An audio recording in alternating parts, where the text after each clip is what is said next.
been a minute. Yeah? Tony, if you don't want to talk about Flat Earth, you go buy all your own equipment, you get your own spot on YouTube, and you do your own show not talking about Flat Earth. Okay. Here we go. David F. Townballa. Get him added in here. Mr. J. Rod. He's burning up my Skype wanting to come on here, so I'll get him added into the call too. There's Mr. Lance Mussa. Whoop, what was that? Did that call just get dropped? God damn it. All right, let's try this again. Mr. David, let it ring-a-dingy. Ring-a-dingy. Ring-a-dingy. Ring-a-dingy. Come on, Dave.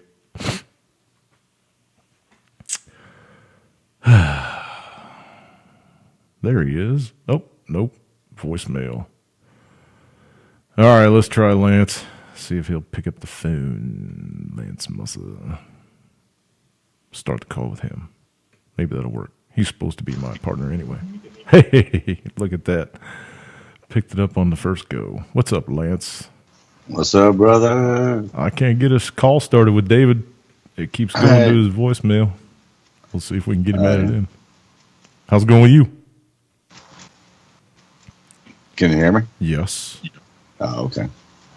How's it going with you? What? How's it going with you? Just fucking if you ain't pissed off, you ain't paying attention.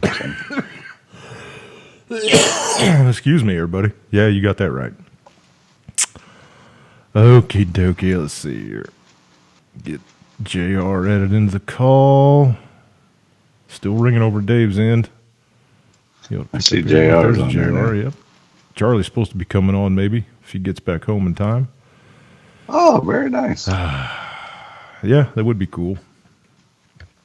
Haven't talked to him in quite a while. Yeah, no, it's been a couple months since he's been on. JR there? Yes. There he is. Hey, bud. Hi, Lance. Hi, Hello. Lance. Hi, Jimmy. Hi, Dave, when you pop in. Yeah. And hello, everybody in the chat room. So you sent me a couple of messages on Skype today, kind of being concerned about my welfare over here in the United States. What are you guys hearing over there in the UK? What's on your mind? Well, I'm not in Charleston, Virginia, or Charleston, whatever the fuck the name of that town is. Charlottesville. Charlottesville. Yeah, There we go. Charlottesville. Yeah. In fact, I'm more concerned about what's happening politically in your country at the moment than I am with what's happening with North Korea, because I think it's not an outside source which you should be concerned about. It's the inside source which you should be concerned about. Oh, absolutely. Because I posted that on a couple of... The biggest threat to America is America itself. Oh, yeah. The American government. Yeah, well, it's the apathetic people that are in this country, too. The people that just don't give a fuck. They just watch the shit happen on TV and whatever, tweet about it or, post about it on Facebook, but they don't do anything about it. Those are the people that are, they are to blame as much as anything else, too. So... Yeah, I am getting very concerned about what's happening. I can see a lot of political movements going on against Donald Trump. And I've said this before, and I'll say it again. Donald Trump is talking to his core base, which he is trying to divide America. And I think they're doing the division all on their own, JR. I don't think Trump's got anything to do with it. He's not inciting any violence. He's not, he's not bad-mouthing it either until somebody gets in his ass about it, and then he'll tweet out some shit that says that he's, I condemn all the violence, blah, blah, blah, whatever. But, he's not riling anybody up. He's not, they're doing all that on their own. They've had plenty of help over the last, decade, Lance? When was Ferguson? When was Trayvon Martin? They've been trying this since Trayvon Martin down in Florida. That's about 3 or 4 years ago now, wasn't it? Yeah, so see, it's there, and what I tweeted out, and I kind of posted it in a couple of forums that I was watching too when this Charlottesville thing was going on. I said, you humans are stupid. You're fighting against each other because the government tells you to, when it's the government you should be fighting. Exactly. You know? So they're the ones controlling everything. But there again, the people should be the ones telling what the government should be doing, because the people are the people. The people are the individuals that put that government in place. Right. So they should be representing the people. Right. Okay. And quite the opposite is happening. The government is instructing the people on what to do, which is completely wrong. Well, yeah, they're pushing so many false narratives. The whole, I don't know. They've been trying to get this race war going for a long time, and people are biting now. Yeah. You know, for whatever reason, they're biting now. The towns are tucking their tails and running scared because all these Antifa fuckers running around protesting and everything. So they're sneaking off in the middle of the night and tearing down their statues and shit. And it's just ridiculous, man. All this happened back in Hitler's time too. You know, because the winners write the history, right? That's just the way it's going to be. Whoever winds up winning this shit is going to wind up writing history. So there you go. Yeah, I understand that, but I think the way it's masticizing, I think is a big word to use, or evolving, is very alarming, because if you think about it, the Trump administration, other than the generals he's appointed, the main cohort at this present time, if he survives, is Steve Bannon, or as a lot of people call him, Rasputin. Is that his nickname over in the UK, Rasputin? No, it's something I've actually read online. Oh, no shit. Have you heard that one, Lance? Lance, come on, man. What? Have you heard that one? Have you heard anybody call Bannon Rasputin? No. No, that's a new one on me, brother. Yeah, that's a new one.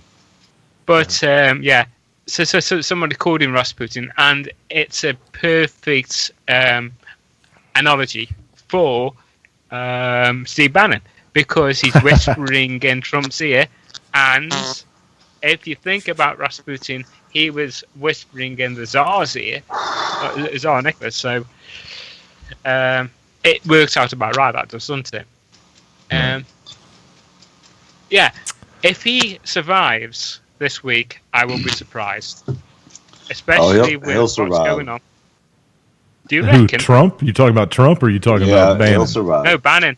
Bannon? Bannon. He'll survive too. I don't know. I really don't think that he gives a shit at this point. He did that interview tonight. He'll be around. You think? Yeah. I don't watch TV, so I don't know what interview you're talking about. Man, he's one of his homies. What interview are you talking about? Twitlers. That's what I'm calling them from now on. Twitlers? Twitler. So he's Twitler's homie, man. Oh, shit. So what was the interview about? Fill us in on that. I didn't get to see it, but they were talking about, his brazenness, just right after.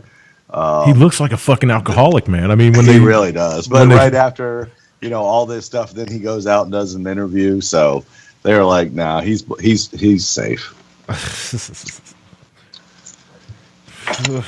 At this point, I really couldn't give two fucking squirts of piss. Dude, man, I'm telling you what, I'm just sitting back watching. I got the Michael Jackson popcorn bucket. Do you? Yeah, it's great, isn't it?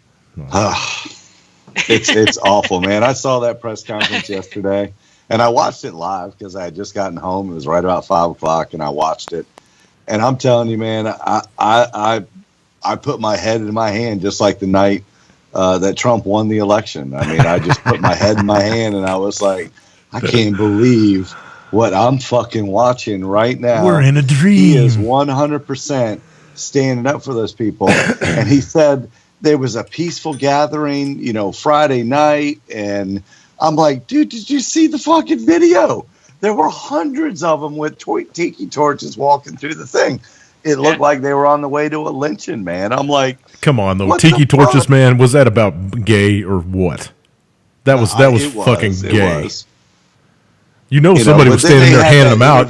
Somebody was standing there handing them out because they didn't have, everybody didn't show up to the fucking rally with all their tiki torches off their goddamn back porch. So somebody was standing. A couple hundred of them, that's for sure. So, and then they interviewed that guy that was like, cussing out Trump for giving his daughter over to the Jews and talking about Kushner, and he ought to be ashamed of himself for giving his a his fucking Kabbalist. To the Jews. And Trump's a Kabbalist. Sat up there on the podium and defended them motherfuckers that just bashed you over your daughter marrying turning Jew.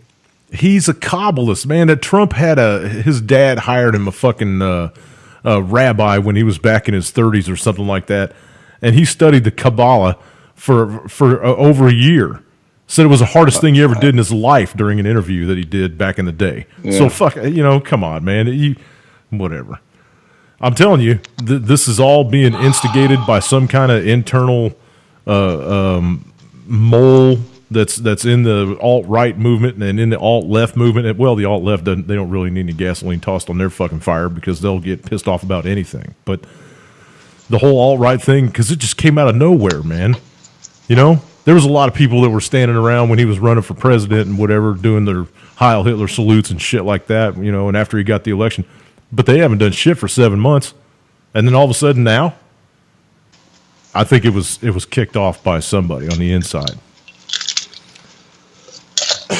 This is the agenda. They want this all taking place, man. They want this. You notice how everybody stopped talking about Russia all of a sudden. I said that the other day. I was like, when's the last time you heard the word Russian collusion come out of the TV's mouth? Yeah, but it seriously makes me want to pack up, move to Canada, man. I'm telling you. Just come over here to the Ozarks, man. We're safe over here. If you come over here and turn the internet off, you wouldn't know all this shit was going on. Well, there is that. The United Kingdom can come on with the EMP, little Kim. Yeah, little Kim. Yeah, you hadn't heard much about him either. No, so very little bit. That's why I hope Dave comes on because Dave. All they've been talking about is this shit since Saturday. So I'm gonna hit him up again. I'm gonna have to jump over here to my Facebook page and see if he's on Facebook. I saw him. He's lit. Yeah, he's lit green. Skype, so. Yeah, he's on Skype. He'll pick up here in a second. He's still working. And they had a good correlation the other day. I mean, you don't see over in Germany Hitler Middle School. No. Or Heimler Middle School. So why do the kids here go to Robert E. Lee High School? I mean, yes, it's history. History belongs in a museum. Well, there is that. So I mean, when it's broken down to the core, I mean, just I don't know. I mean, I've kind of taken not a 180 because I've never really overly agreed with it, but. You gotta look at that. They said that the other day, and I'm like, I never thought of that. Things that make you go, Mm-hmm. So what's the view of Charlottesville over the pond there, JR? Well, it's not been covered a lot, but I think Theresa May came out basically echoing what Trump said. It takes two to tango. So the far left, or the Antifa, and the far right are basically as bad as each other. And what happened was a result of both sides not respecting the rules of democracy or, peaceful protest. This is not a democracy. I know. We don't live in a democracy. We live in a republic. It's a republic. Right. But still, freedom of speech is freedom of speech, and the guys that showed up, the alt-right movement or whatever the hell that you want to call them, the Nazis, whatever. Antifa. No, not the Antifa, the alt-right, white supremacists, the white supremacists. Yeah, the white supremacists or whatever you want to call them. They were the ones that had the permit to meet on the park. Both of them had permits. No, that's not what I heard. Absolutely. Came out tonight. They produced them. However, the permits were for a different part of the section of the city, but they didn't go there because they wanted to block the other ones. But technically, both people did have permits, but neither one of them had permits to be going through the street like that. They had the permits for the park. Right. Well, if you watched everything, I started watching the Rupley feed pretty early on. Yeah, you sent it to me early. I watched it too. And the guys that were there waving the Nazi flags and shit were all up on the park. That's where they were gathered. They were having their thing, and all the Antifa were down on the streets yelling and throwing shit and whatever. And when it started getting out of control, the cops went up the hill and said, "You guys got to skid. You got to get out." So they did. And when they started running through the streets trying to get out of there, that's when all the shit started. Then that's when it started. Right. Yep. But and if Antifa, exactly what happened, inform public opinion exactly as it's being formed now. Right. They were there to just instigate it, and then make sure the camera caught all the fighting back from the white supremacist, and not as much of the alt left. I hate to use that word because it's really, they're not even alt left. I mean, they're Antifa. Alt. They're fascists. Exactly. They're anti-fascists, but they're fascists. They're fascists. If you don't agree with them, you're wrong. Yeah. So that's the epitome of fascism. But if you watch the videos, they started the violence. They were the ones that started slinging the sticks and rocks and going at them with bats and all this. So, whatever you want to say, but if you watch the media, it's completely different. It's a bunch of Hitler youth showed up and started beating the shit out of a bunch of gay guys. That's the only reason they were there, was to start what you saw happen on Saturday. Agenda. Because if you would have let them marched, you wouldn't have covered it on TV, and nobody else would have counter-protest. They would have been gone in an hour, and nothing would have happened. Right. But that's not what they want. No, they want this race war off and running. And the news even comes down on themselves. Well, we know we shouldn't be covering this because it gives them a platform. So what do? They show the David Duke interview 8 million times on fucking CNN and show him praising Trump. Well, we really shouldn't be showing this because it's giving them a platform. Then what the fuck are you showing it for, you dumb motherfuckers? That's what I'm yelling at the TV when they do it, but, Yeah. It just gets me pissed off. Does the TV yell back? Well, they do on the TV, but not necessarily at me. Oh, shit. All right. What did you make of this? What did you make of this chap who drove his car into the crowd? Well, come on, David. I really want some more opinions on this shit. Go ahead, Lance. I think he did it. I'm not sure. Had it spilled out over into the streets, had the police kind of separated him earlier, would it have happened? I don't know. It's not like they were losing, if you will. They were both battling. So what was the point of it, man? What was the point of it other than to make yourself a martyr or something like that? What was the point of it? I just didn't get it. No, I didn't either. It was just reckless, mindless rubbish. Here's the thing I want to know. I want to know where he came from.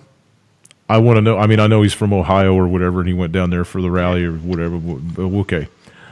How did he get to his car after the rally and get an open street all the way down? Where were the cops? Where were the cops that were supposed to be cordoning off traffic for the protest march? No. Now, I know they were given an order to stand down and all that bullshit, but no. There were other cars on the road because if you see, I know. He plowed into two other people. I know that were in traffic. I know.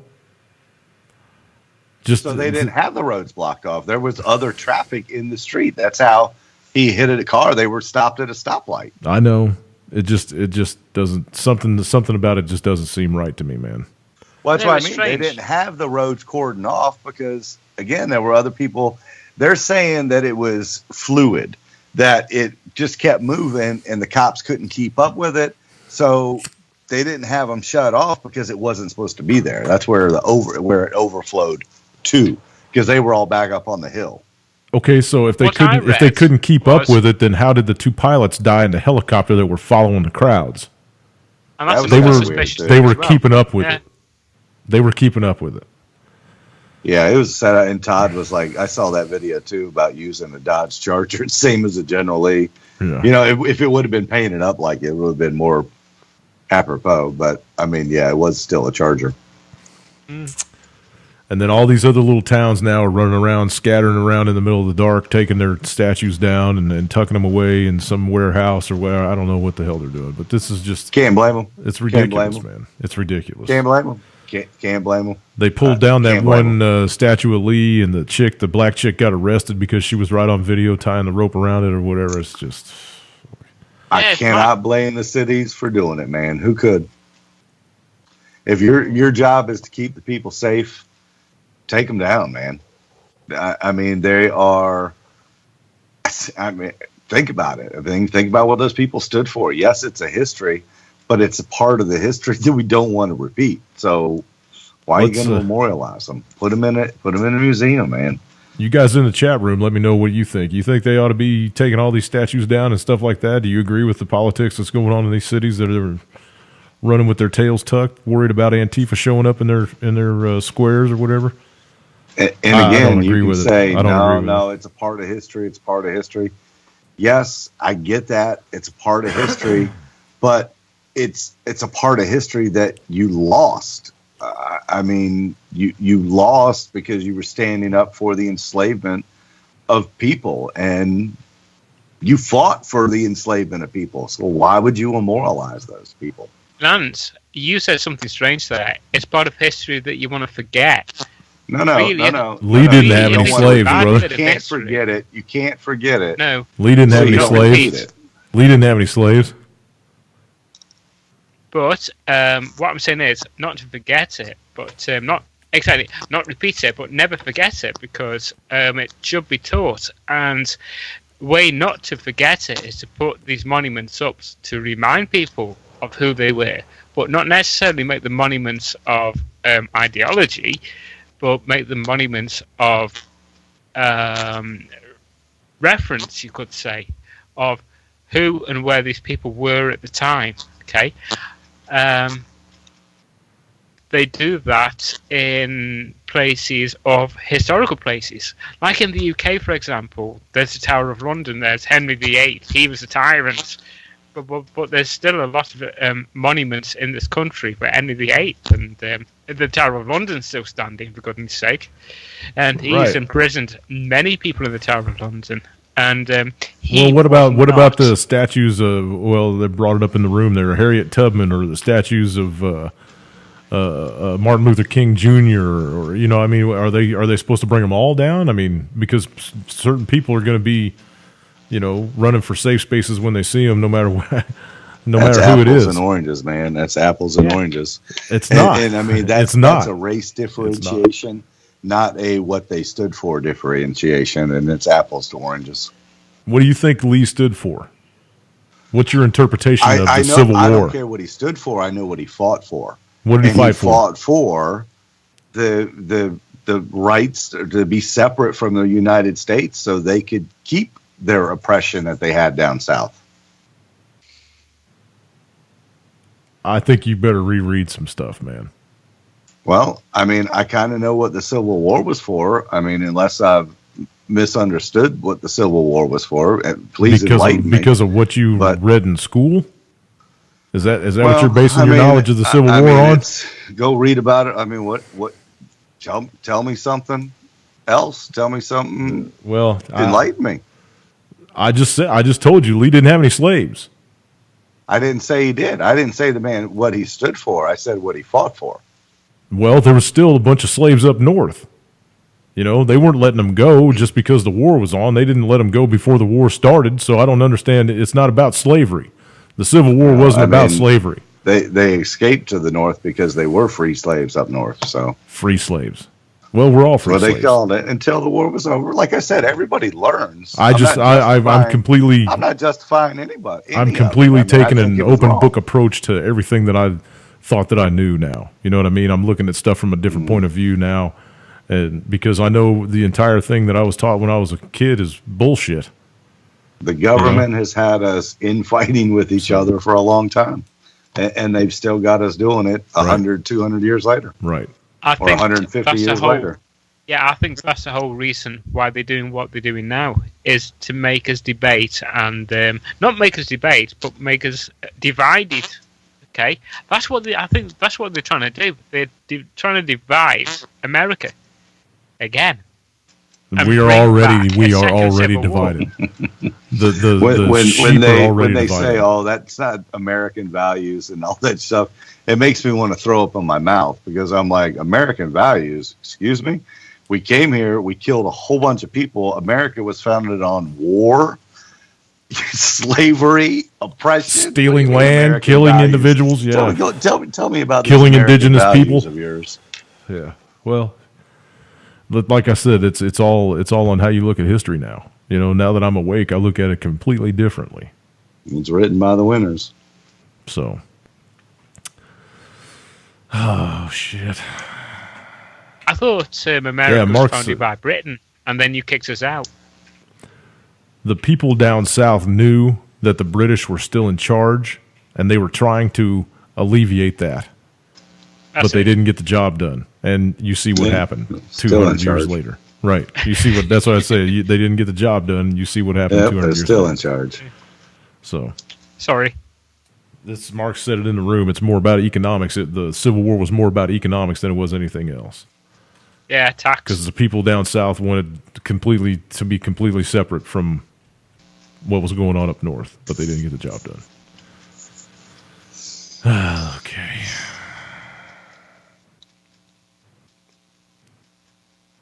Let's see. Tinfoil Hatter says, I'd like to think that we're collectively smarter than to be so easily divided and conquered, but we've known better for a long time, haven't we?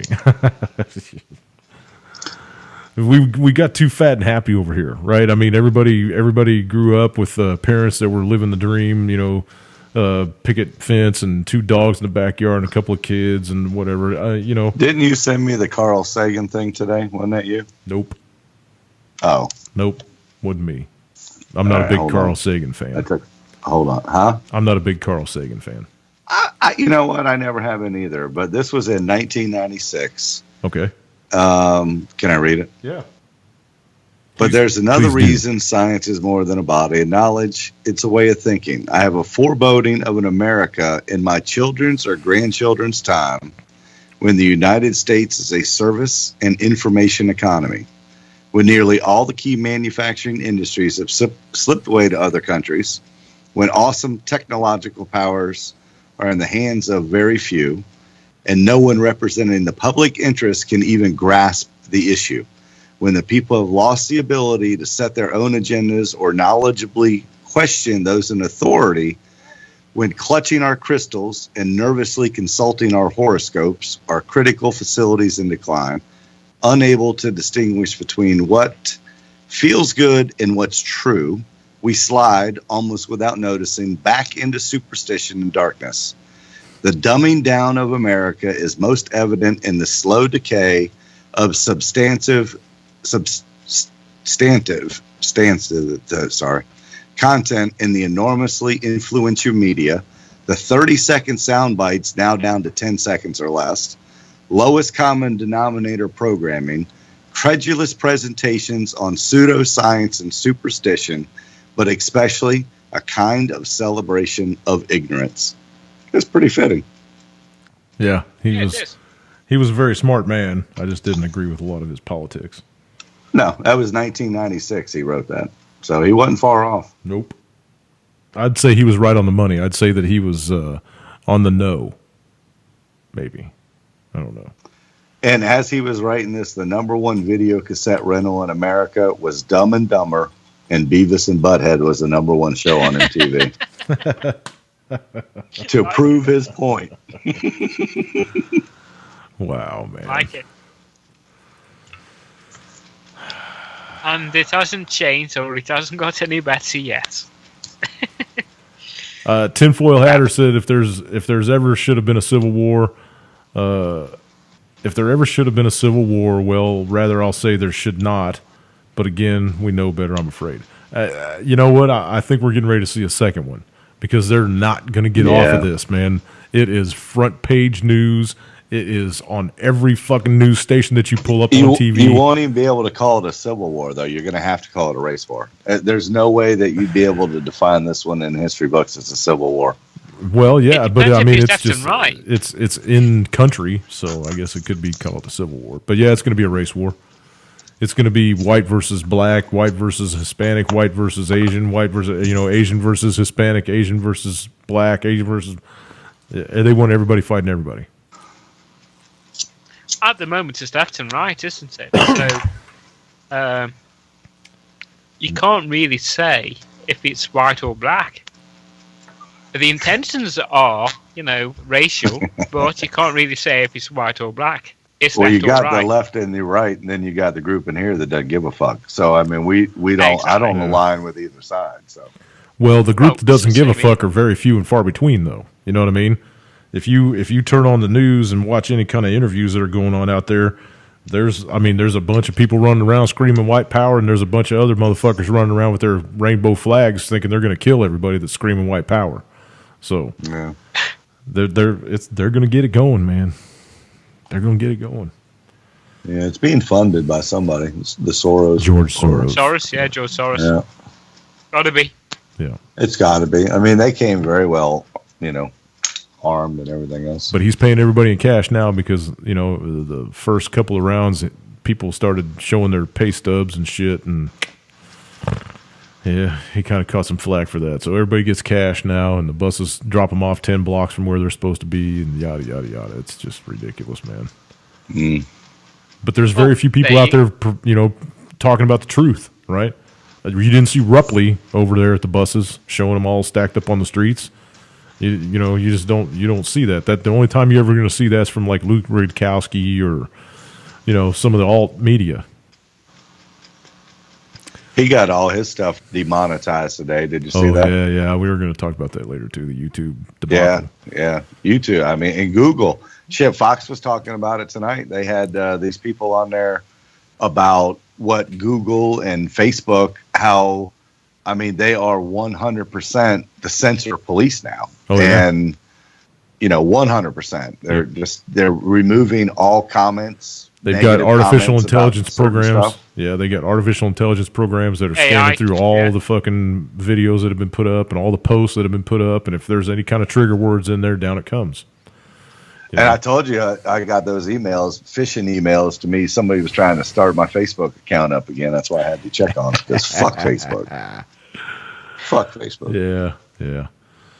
Well, I mean, when your password's 1, 2, 3, 4, 5, 6, it's easy to hack, dude. Yeah, well.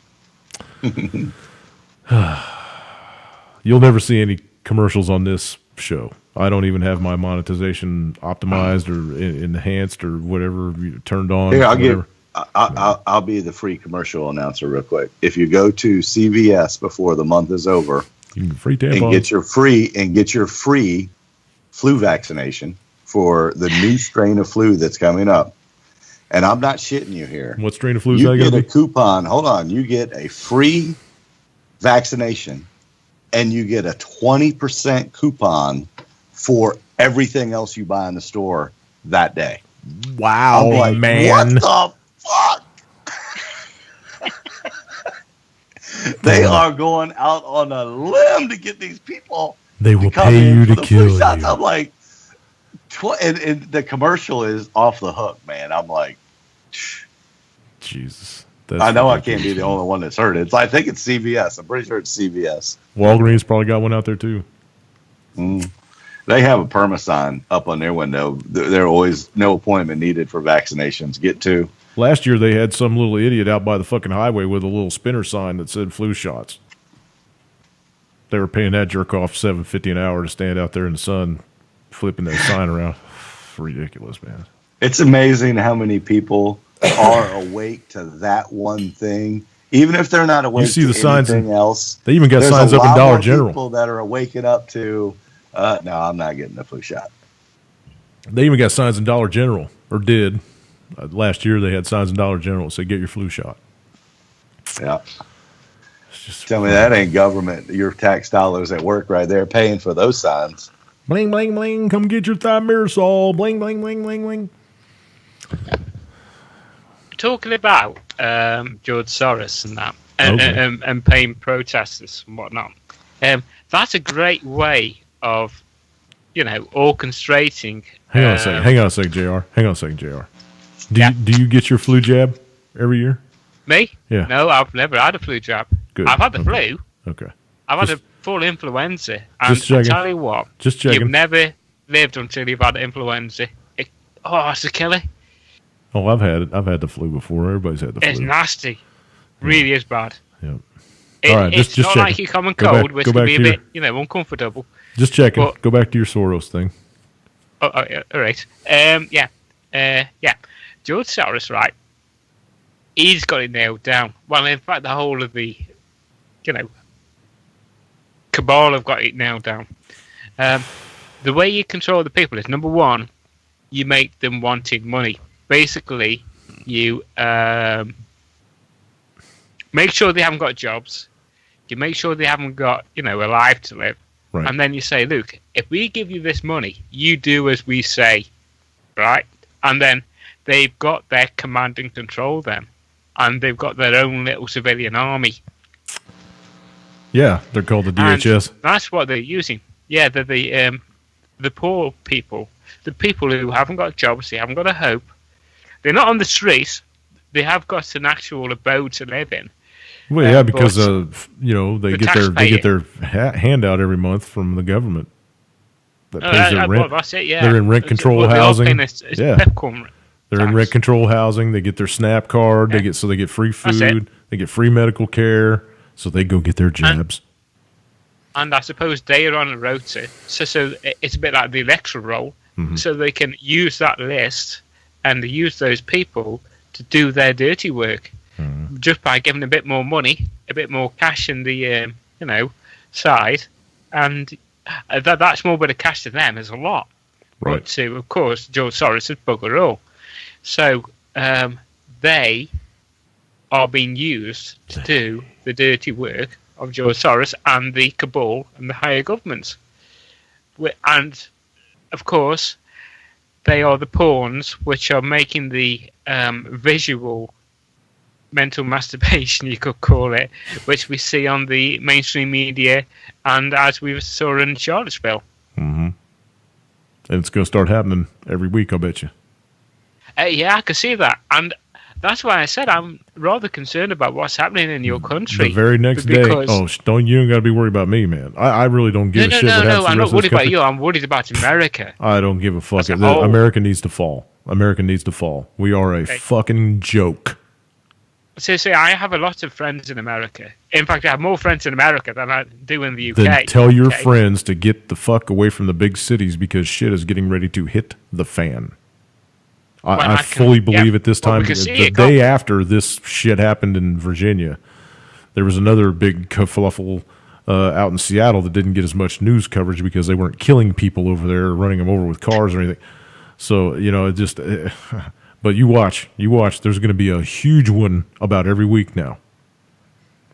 Yeah, it's the left and the right. And they tried it with that shooting in that church, didn't they? That black church. Well, that was his agenda. He said that when he was arrested, that his agenda was to start the race war. Yeah. That's it, yeah. To against the Confederates, Yeah. That's when they banned the Confederate flag. So they tried it then. Tinfoil hatter. Kick off. Tinfoil hatter. I saw through Trump when he was still running for president. Man, that guy's nothing but a fucking humongous ego with a big fat wallet that's beholden to the banks. He wouldn't have anything he's got if it wasn't for the bankers. How much he's going to be worth after he gets out, his brand and everything else. Yeah, but he's nothing but a big fucking ego. He does exactly what he's told to do. And how dare he say he's anti-establishment? He is part of the establishment. He's got to be part of the establishment to have all that money. He filed bankruptcy 5 times, man. He owes the banks everything he's got. Probably he's a rubbish businessman, that's all. Yeah, the guy's a fucking windbag. And if you ask me, he utilizes the laws to his advantage. Well, he has lawyers do that for him. Yeah, right. That guy couldn't tie his own fucking shoes. It's awful, man. It's absolutely awful. If you ask me, I think that he is suffering from some kind of mental dementia or something. He's got to be. Yeah, his time is extremely limited, in my view. Well, it was even tweeted on Twitter. In fact, I'll try and find the tweet for you. That I think one of the congressmen said that he's very, very ill. He's got to be. Yeah. I'll try and find the tweet. He's a fucking psychopath, man. Is my sound okay? Yeah, you got a little bit of hum and scratch, but it's cool. Don't worry about it. It works. Okay. Oh, come on, David. Where you at, man? I asked him if he'd gotten off the shitter yet, because those guys are actually organizing a big rally up in Fargo in September. Uh-oh. The same ones that were in Charlottesville, they're organizing a big rally up in Fargo. There's I've tweeted something out earlier today. Hang on just a second. Let me go over here to my Twitter and see if I find it. Dun, dun, dun, dun, dun, dun, dun. Got a lot of stories. A lot of stories. There's been a lot going on. Yep. We got to talk about the. It sure has. We got to talk about the eclipse coming up too for just a little bit. Where's it? Oh yeah, it's great. That's a big nothing. No, it's good fun. It's a big nothing. It's a big nothing. Oh come on. Big nothing. It's a big nothing. It's a waste of time. If you're a welder and you've got a welding visor, you can use that to look at the eclipse. Yeah. What were you talking about earlier, Lance? I was looking for a story for. What were you talking about? Then I got to go. I got distracted. No. See, you got distracted too. Sorry, well, I'm pretty big. Full disclosure. Yeah, me big, too. So I can't remember what I was talking about 10 minutes ago. I spent all day working on the jet ski and checking on Mama every about 30 minutes. I'd pop back in and check on Mama, and she slept most of the day. She's back in the bed again. Got up, ate a little bit, and went right back down. That's pretty impressive too, that you took that shit apart and put it back together like that.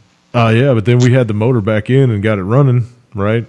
And didn't like the way the carburetors were looking, and they were kind of leaking down after you'd shut it off and whatever. So I pulled the motor out again today all by myself. I'm pretty proud of myself. I got to hang on a second. Give us a little pat on the back. Pulled the motor out and swapped carburetors and did a little tightening up on some other stuff that we should have done the first time, and put it back in, and I got it sitting in there. I need help to get it lined back up with the output shaft. Right. But yeah, it's all back in, ready to go, tightened up. Can't you buy a carb kit? Beg pardon? Can't you buy a carburetor kit? Well, yeah, but it was just easier. The carburetors that were on it were really crappy, and you can't get them off with it in the machine. It's just too tight. Got you. I even tried stubby wrenches, but then you can't get enough torque on them to get them loose, and Yeah, sure. So, and it was easy to pull out, man. I had it out in 25 minutes. So, fair enough. Yeah, jet skis are actually pretty simple. I mean, when you look down in there, you're like, "Holy crap!" But once you get them apart, they're simple. Right. So I'm kind of tired and kind of baked. And where you at, Dave? Damn it! And I know I wanted to get my Middle East fix. Yeah, Charlie was supposed to come on too. He ain't answering my text. Fucker. Who? Charlie. Oh, Charlie. Yep. It's probably because I'm on. Why would that have to do anything about anything? I don't know. Because you're batshit crazy? I have that sort of thing on people, Yeah, I smell funny. No, in fact, I smell quite nice. I've had a bath. Just had a bath. What the fuck was that? What? Lance, did you just fall out of your chair? Oh, no, my earpiece dropped down on the thing and it hit on the phone. Oh. I was reaching for my bowl and knocked the earpiece out of my mouth. Or my ear. Reaching for your what? Bowl. Reaching for your what? Oh. Bowl. Okay. Oh. Not smoking out of the bubbler no more, man? It's a little hard to do that when you're on air. Nah, shit. It was cool hearing that shit in the background. But actually, I reached over and I saw half a fatty sitting there in the ashtray, so I lit that up instead. Talking about, I had an idea. Well, I had a thought, not an idea. Some time back, we were talking about prepping, okay? Yep. And we had a lot of talk about clean water, okay? Clean water is very good. But keeping it on topic, ever since, since the recent events with North Korea and possible nuclear war, ooh, shocking. How about clean air? We've never really spoken about clean air, have we? You only talk about a gas mask, but that's temporary temporary thing. Exactly. Yep. It's okay having clean water. You can have as much clean water as you want to, but having clean air, you need air to breathe, of course. You could die. I don't know. Exactly. Now that's one to think about. That's, a lot of people don't bring that up in the rule of threes. When you hear the rule of threes, they say you can live 3 weeks without food, you can live 3 days without water, you can live 3 minutes without air is one that that's not very long. So you need clean air. Yeah. So prepping, you need to think about how to keep your air clean and an air supply. Yeah. Because unless you got an underground bunker, you're pretty much fucked. Well, you can just have passive filtration, man. There's all kinds of passive filtration. You can buy whole house filters and stuff that take care of the air in your house. Put positive pressure system on your house, so every time you open the door, the air's going out instead of coming in, and have HEPA filters put on it and stuff like that. It's actually if I got to live in that world, I'll be all right not having all that on my house. Oh, I hear you. I actually think that there might be something to this pandemic thing that's going around right now. There's been a bunch of tweets and a bunch of stories about the DHS talking to morgues and hospitals and telling them to be prepared for pandemics, upcoming pandemics. I don't know. I don't know if it's just a prep test thingy or what they're doing with it all, but yeah. That's what all them 3 million body bag things were for, the coffins. Yeah, that's what it is. I know you like to debunk that every time. The FEMA coffins. Damn you, Alex Jones. I know, right? Let's see what's in the room here. I'm still trying to find that tweet for you. Tinfoil Hatter says, I hate to think that we the people got no power over our destiny.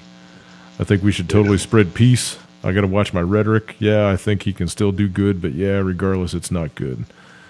Trump is not about doing good for anybody but himself, and the only way he's going to try to do good for himself is if he can make a buck doing it.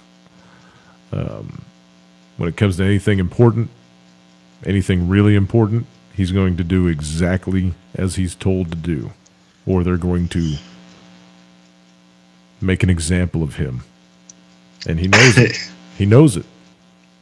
I think that he knows that his time's limited right now anyway. He's not going to escape all this fucking mudslinging. Something's going to stick.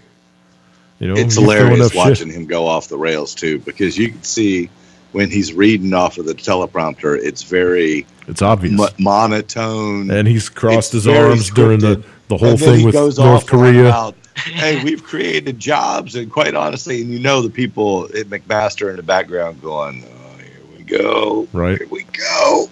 Well, he was doing the whole Korea talk, the North Korea talk. He had his arms crossed, and he kept looking down in front of him. He kept looking down in front of him. He was reading off a card.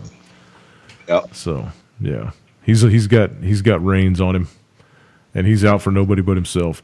Tinfoil, don't be fooled by any of this shit. They're all a bunch of puppets. The agenda. They're all a bunch of puppets. I don't know. It makes me miss George Bush. He was on the plane with Jeffrey Epstein as many times as Bill Clinton was. Just to let you know. He was what? He was on the plane with Jeffrey Epstein, the Lolita Express or whatever, flying down to the Kitty Fuck Islands. Yeah. Just as many times as Bill Clinton was. So Trump is deep in the fucking shit, just like everybody else. He is part of the elite. Absolutely, he is. You don't get to his position. He keeps saying he's not, but he is. You don't get to his position without being a part of the club. Call him Twitler. Exactly. And that's a good one. The way he spoke. You need to patent that. You need to patent that and put it on a T-shirt, Lance. Oh no, I saw it on CNN. Oh, damn it! But somebody had tweeted it was on their feed. That's a T-shirt. Somebody had put it on there, and I was like, "Oh my god, that's fucking hilarious!" I'm gonna remember that one. That's a T-shirt for sure, man. That's a T-shirt. Yeah. The other one going around right now is 25th to 45th. The 25th Amendment allows for impeaching or getting out the president for a mental illness or some shit like that. Yep. Oh yeah, I'm just after that tweet. So see, somebody did tweet that he is basically mentally ill. Well, it's not hard to tell. He's got he's done a fucking shit ton of coke, and Reagan's people did a much better job of hiding his illness than some people than Twitler's people are doing of hiding his illness. That's for sure. Right. But Reagan had more, sense, even though he was ill. He had more. Dude, he had jelly beans. He had jelly beans. He was and they were pretty colors. He just kept himself. Yeah, he kept himself on a sugar high all day long. So he acted normal. Man. He had jelly beans. Don't think he had anything else. He was very good though, and I respect Reagan. Alex Jones is way worse than a chump. Tinfoil. Alex Jones is way worse than a chump. He's way worse than a chump. Every time I talk about the fucking guy, Alex Jones credit though. You got to give him credit where credit's due. Every time I talk about him, I got to say he woke me up. He got me listening to some other. He got me listening to alternative media, and I listened to him for about 6 months, and then after 6 months, I was like, the shit he's talking about, somebody else already reported, and now he's trying to say that he's the one that found it. So I saw through him pretty quick. But yeah, he's got a huge fucking fan base, man. He's got like 25 million subscribers on his YouTube channel or something. God, the guy's nothing but about money. Alex Jones is about Alex Jones. He's just as bad as Trump. Does this, any idea if this tweet makes any sense to you? Okay. It's from a reporter for the W7V08 God, it's 9 o'clock. We still network, got another fucking Steve hour. Parman. Ahead, Section 301 complaint against China will be revived in 3 weeks. Bannon tells RK whoever. What's Section 301 complaint? Boy, it is a Section 301. I don't have any idea. Yeah, I'll just it's got to be something to do with the trade war that Trump was threatening, probably. Because Trump was threatening the trade war if they didn't. Yeah, so I don't know. Google it. Type it into your Google bar, man. Section 301. I have the your favorite search bar. Yeah. My favorite. It doesn't have to be Google because Google will follow you. Right. Well, all of them do, don't they? DuckDuckGo. Have you heard of DuckDuckGo? Mm-mm. Well, the DuckDuckGo is basically Google without the bullshit. There's another one called Start Page too that doesn't use any proxies or anything. Yeah, so. Have you heard the one? I don't give a fuck, and I go. It's to Google. I don't really. They can follow me around all they want. I'll stick the link feel in lucky. The chat. So see, I can't stick links in Google. It won't let me. Just just pull up your Google bar, your search bar of choice, your search engine of choice, and type in Section 301. Yeah, no, see, hold on. The article's here. I can read it if you want to, but I'm crap at reading. I might stammer halfway through it, and it'll take ages and ages and ages and ages for me just to kind of read it to yourself and peruse it over, and then give us a Reader's Digest version when you're done. So basically it's this. Hold on. All right. It's that. Oh, God. Why do you want me to read it, man? No, all right, I'll read them. Right. Deep breath. You might think from a recent... Oh, no, I'll read a précis, then I'll give you the basic... This is... Well, yeah, but this isn't Section 301. This website encountered an unexpected error. What? Yeah. I'm reading it. I'm just telling you what it said when I tried to open the motherfucker. You probably got Windows, JR. He's got the shitty Mac going. There you go. Yeah. Well, that's the difference. I got it now, so eat a dick. You might think from recent press accounts that Steve Bannon is on the ropes and therefore behaving prudently. In the aftermath of events in Charlottesville, he's widely blamed for his boss's continuing indulgence of white supremacists.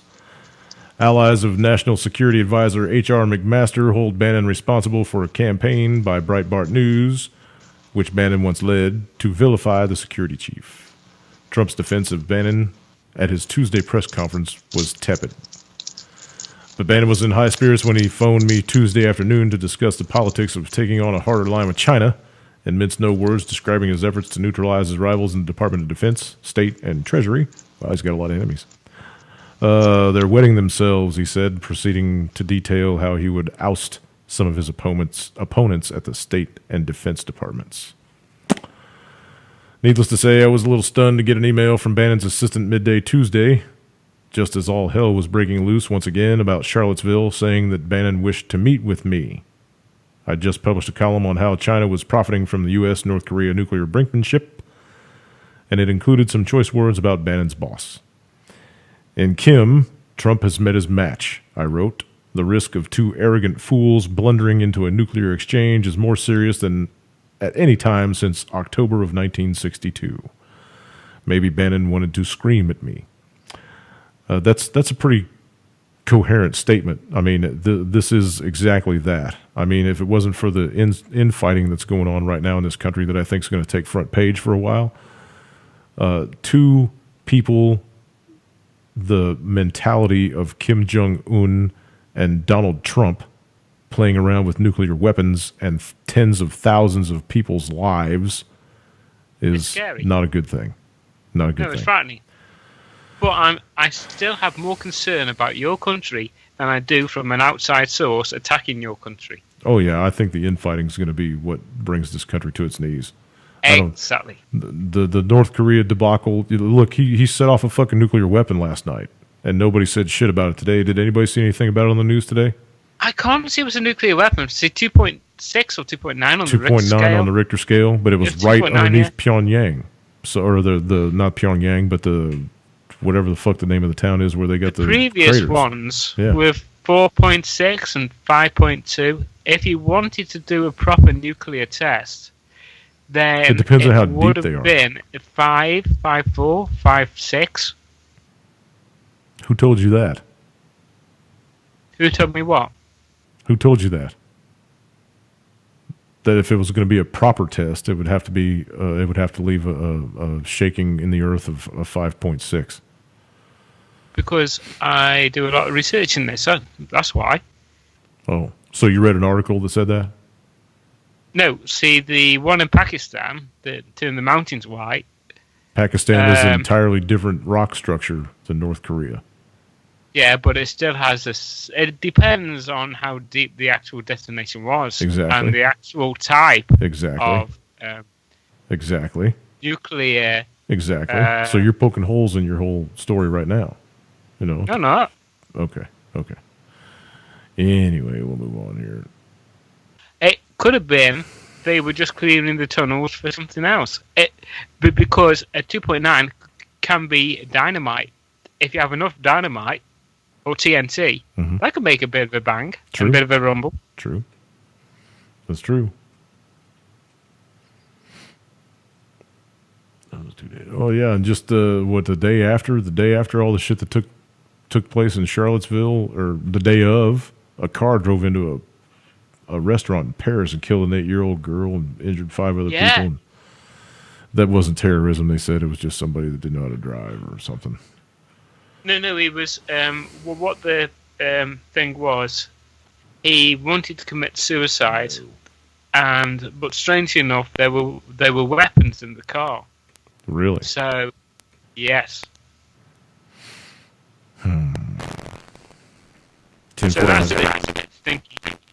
Tinfoil Hatter says, so it's every man for himself, and dang it, used to feel so much bigger country. Yeah, that's what it may. We've been fat and happy for entirely too long in this country. It's getting down to the 0 hour now. I think the rhetoric out of Washington D.C. is off the hook. The whole transhumanism agenda is being pushed on everybody. The transgender agenda is being pushed on everybody. They want everybody, Gender agenda. Yeah, well, I mean, people in this country don't know what hole to piss in or what door to walk through, or everybody's got to have somebody lead them on their way. Nobody can think for themselves. Nobody can fight for themselves anymore. Nobody can any critical thinking. No one's capable of it. Very few people are capable of it. And it's pathetic. I'm just going to call you Dave then. Jimmy, I fully understand that. And in fact, some time back, now, about 3 or 4 weeks ago, Trump tried to stop transgender people getting into the military or serving in the military, which is ridiculous. Yeah. Because if they want to serve their country, they should serve their country, no matter what gender they are. They can be transgender, cross-gender. Let me tell you something. Okay. Anybody that doesn't know what they want to be, if they want to be a boy or if they want to be a fucking girl, I don't think that they have the mental capacity to be given any kind of weapon system or be put in charge of anything military related. Really? Right? If you don't know what fucking gender you are, you got no business being in the military. And does that include pointing a gun and shooting somebody? Exactly. Which is basically what being in the military does. Yeah, that's more specifically why you shouldn't be in. Exactly. But even if they want to serve their country, I couldn't give 2 squirts of piss. Go join the Peace Corps. Pay your taxes. Okay, fine. That's just my thoughts. That's just my thought. That's just my thoughts. This is my show. Those are my thoughts. No, that's cool. If you don't know what fucking gender you are, if you don't know what gender you're supposed to be, then you got no business running automatic weapons. I don't give a shit. Or running a tank, or being in charge of people, or no. I don't fall for any of that bullshit, man. I don't fall for it.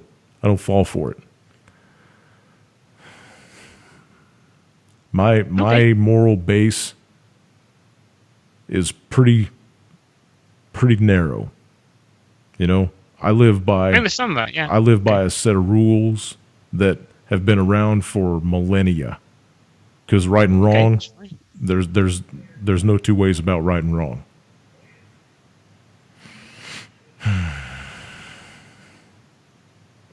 Okay. Moving on from that. Sorry. No, it's all right. It's completely all right. 10 very strange facts about the August 21st solar eclipse that will blow your mind. I'm going to read this to everybody because it's kind of creepy. Go on, man. There was actually 33 if you click on that other link. Right. Yeah, but these are the top 10. These are the 10 that he found the most in your face. This is by Michael Snyder from the Economic Collapse blog, if you can believe that. Michael Snyder's a great guy, though. I read a lot of his shit. He's good. Economic Collapse blog is a good place to find information, too. In just a matter of days, we're going to witness the most unusual solar eclipse in U.S. history. Could it be possible that all the very strange coincidences surrounding this event have some sort of special significance? The mainstream media has been buzzing about the upcoming solar eclipse for months, and it will easily be the most watched eclipse in all of U.S. history. Last week, I published an article entitled 12 Critical Events That Are Going to Happen Over a 40-Day Period from August 21st to September 30th that received an extraordinary amount of attention. And, of course, the first event on that list is the Great American Eclipse on the 21st. And I tweeted that story out, too, by the way. If you guys follow me on Twitter, you'll get all this stuff. Unless it gets censored. Let's see. As you will see below, so many numbers seem to indicate that this eclipse could have some sort of special significance, and it begins in a period of exactly 40 days that many believe could be a turning point for America. In the scriptures, we are specifically told that one of the reasons why God created the sun and moon was so that they could serve as signs. The following is what Genesis 1:14 tells us. And God said, "Let there be lights in the firmament of the heaven to divide the day from the night, and let them be for signs and for seasons and for days and for years." And in Luke 21:25, the Lord Jesus specifically warned us to watch for signs in the sun and in the moon and in the stars just prior to his return. So we should be watching, and we should fully expect to see something happen up there before Christ comes back. With that in mind, beg pardon? Aliens. Sorry.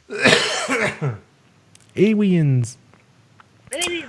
With that in mind, I would like to share some amazing facts about the solar eclipse on the 21st with you. These were originally compiled by the Countdown Report.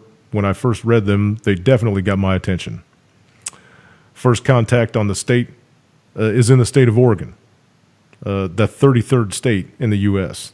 The last contact is in South Carolina, which is on the 33rd parallel. The eclipse happens on the 233rd day of the year. In Revelation 12, if the Revelation 12 sign is valid, then the eclipse is also 33 days before September 23rd, 2017. Jesus is thought to have been 33 when he died. Just for fun, it's 99 years, 3 times 33, since the last eclipse, coast to coast, in the U.S. in 1918. From September 23rd, 2017, Revelation 12 sign, to the end of the year, December 31st, 2017, is 99 days, 3 times 33. The number of days from the eclipse in 1918 to the 21st of this year is 26,234 days. 2 plus 6 plus 2 plus 3 plus 4 equals 17, 2017. That's kind of stretching it. But anyway, from August 12th, 2017, the date of the Charlottesville, Virginia state of emergency declared to the August 21st, 2017 solar eclipse is 9 days, 3 plus 3 plus 3. And the dates are so mirrored, 12th and 21st. 1, 2, 2, 1. Let's see. First, the big eclipse hits Oregon and Salem. Salem was named after Jerusalem. The eclipse also begins in Oregon exactly at sunset time in Jerusalem. So technically speaking, as the sun sets in America, it will be sitting in Jerusalem at the same time. The center line crosses through 12 primary states to receive total darkness, 12 disciples, 12 months in a year. The meaning of 12, which is considered a perfect number, it symbolizes God's power and authority as well as serving as perfect governmental foundation. The eclipse path is exactly 70 miles wide. 70 has a sacred meaning in the Bible that has 2 perfect numbers, 7 that represents perfection and 10 that represents completeness and God's law. 70 also symbolizes perfect spiritual order and a period of judgment. 70 is also specifically connected with Jerusalem, so many references, it would take a book to write. Another eclipse comes in 2024, 7 years after the August 21st one, and marks an X over the United States. And if you look at the paths that they project for the second eclipse in 2024, the cross of that X is right on top of the New Madrid Fault. Let's see. But he didn't talk about that. Let's see. Marks an X on the United States. The combined time of totality of these eclipses together will be 7 minutes. The day of the eclipse on August 21st is 7 plus 7 plus 7 equals 21. The exact point where the 2 eclipses cross right next to Cedar Lake in Illinois, specifically right next to Salem Road. The original form of the Hebrew letter Tav is like the English letter X or T, which is in the shape of a cross or an X, like the X that is made by the 2 solar eclipses that cross paths over the 7 years. The letter Tav also means a sign. The path of the eclipse will be situated in such a way that every single state of the U.S. will experience it, even Hawaii and Alaska. The totality will reach Oregon at 10:16 a.m. Pacific time and will end in South Carolina at 2:49 p.m. Eastern time. That means it will take 1 hour and 33 minutes to cross the country. There's the 33 again. The eclipse is also exactly 40 days from Yom Kippur. Yom Kippur means Day of Atonement and is a time of repentance. While the eclipse day itself may come and go with everything remaining normal afterwards, we need to be focused on what could be coming soon after. You can read the entire list of 33 facts that were compiled by the Countdown Report at the link that's in this article. He pulled out 10 that he considered to be the most remarkable. So, interesting. Yeah.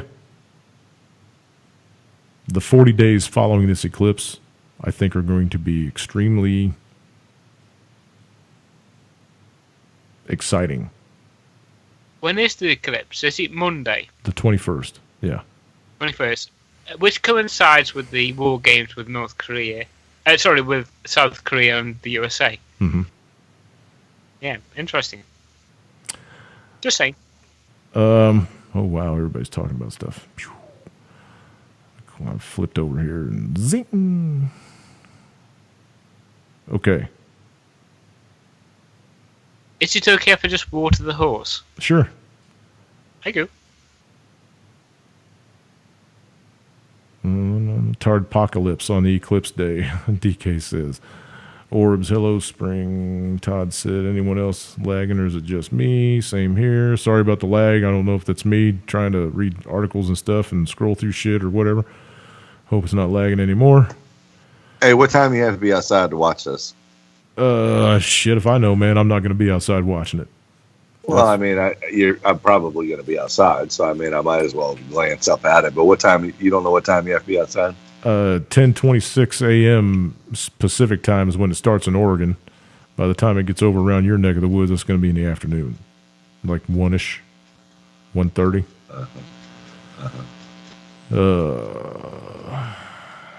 All right, cool. I'll send you something on it. For I'm whatever sure reason, it'll be all over the news. I'll just watch CBS. For whatever reason, something's telling me not to watch that sun. Not to watch. I was actually going to get my telescope out, my big telescope, and put my solar filter on it and put the camera on the telescope and get all kinds of video for people and whatever. Something's telling me there's just this little voice in the back of my head that's telling me don't go outside. Hey man, Dave just joined. David, what's up, guys? What's up, brother? What's up, Thank you brother for coming on, man. I've been busy with my son tonight with football, so. Oh, hey, dude, I'm sorry. I hope I didn't bother you.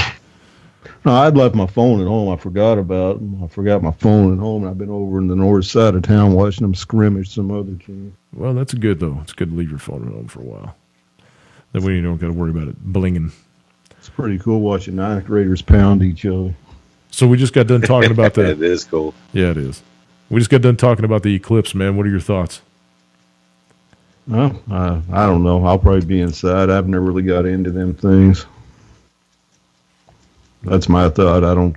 There's something telling me not to go out there and watch it. I don't know. I don't know. I mean, I guess a person can believe whatever they want about them things, you know. I still got a question how the sun and the moon both rise in the east and set in the west, but this eclipse is going from the west to the east across the country. I'm kind of confused on that, but I digress. So since you're on, brother, we still got 45 minutes left. Why don't we dive into the Middle East stuff and let's see what your stack of stuff looks like tonight. You know, I don't know. I don't really have a lot of Middle East stuff. I just North Korea, like whatever. Everybody else with this racial bullshit. Well, let's get your opinion on that too. We've talked about that too. So dive right in with the Charlottesville. You know, my opinion on not that it fucking matters anything, but my opinion. Lance said that there's some kind of big ass rally coming up your way. Oh yeah, we got a rally coming in October. This neo-Nazi expect 300 to 500 people here, man, and you haven't got a permit yet. The city's delivering whether they give them one or not. You know, that's where this KKK. You know, just this weekend alone, they've got 9 rallies scheduled, but you know, everybody's trying to get these permits blocked, and you get into the freedom of speech thing, and that's where our city's going back and forth. They've had this guy's permit for a while, I guess, and they're, you know, they're fighting it, trying to, you know, prevent it from happening. But, you know, one judge will overturn it, another one will block it, and it's just been going back and forth in our city for a while now. But, you know, The KKK has been around since the late 1800s. The KKK was started by the Democratic Party, by the way, if anybody didn't know that. And it's been around since the 1800s. And David Duke, when David Duke ran for office, Saturday, I watched the whole thing Saturday live and on the internet. And you know what I seen? Yeah, there was trouble on both sides. But I tell you what, a lot of these people that were that weren't Antifa and that weren't BLM and that weren't Black Bloc were regular residents, just didn't want these scumbags in their fucking town. Right. And so, of course, you're going to come out in defense of your town. I'd have been there, too, with a club in my fucking hand telling these cocksuckers to get out of my town. These guys are fucking pure evil.